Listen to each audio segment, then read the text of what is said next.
So there's different ways to interpret things. Okay, people speak different languages. Music is a different form of language that might be more universal and very subjective to how it's expressed. For example, a book or literature in general, and using the most one of the most notorious examples of literature would be the Holy Bible, for example. At the end of St. John's Gospel, it says, well, there might be a bunch of other books around here about the life of Jesus that all of the homes and temples and castles wouldn't be large enough to contain all of them. So, any book for that matter, for example, a book on algebra. Algebra is not just a way of calculating scientific function applications for things like manufacturing and statistics and things like that, but algebra also functions as a means of disciplining the mind to think critically.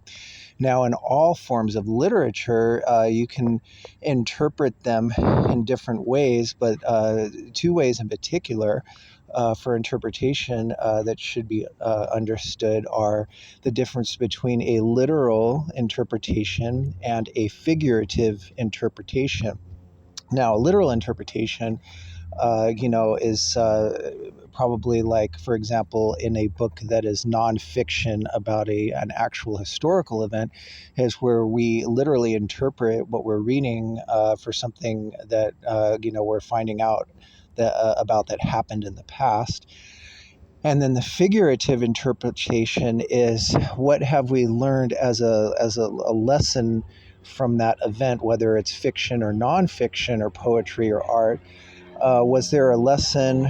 Was there, if something was learned from that philosophically, a figurative interpretation of any kind of story or book or literature, historical or fiction, um, if you interpret it and understand, the moral and the lesson that's learned in there, that can be applied as a tool toward understanding and handling situations that happened in the past and applying them to current events and possible future events. And hopefully that helps in for people to understand how to react and how to implement reactions. And it's like a tool, the figurative interpretation.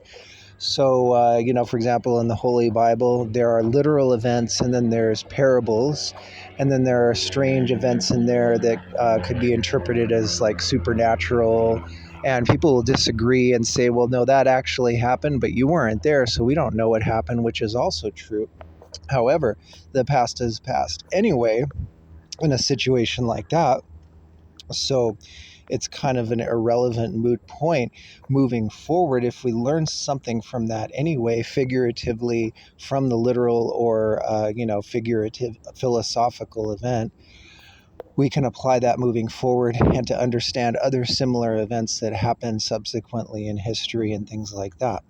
So, somebody will say, well, what's the difference between that and science? So algebra would help someone to think critically, and it would help them to, be disciplined with the mind, patient and disciplined, and it trains your mind in a sense. And so, with the religious book like a Bible, for example, a Holy Bible, that also describes faith, which basically means it's another philosophical idea that says that, well, don't let your fears get the best of you, trust in God. And so, that also handles defects of character like fear and jealousy, lust and anger and all that stuff, which, if people understand what's going on with that, they can hopefully, work with that and work around it and avoid it, for example.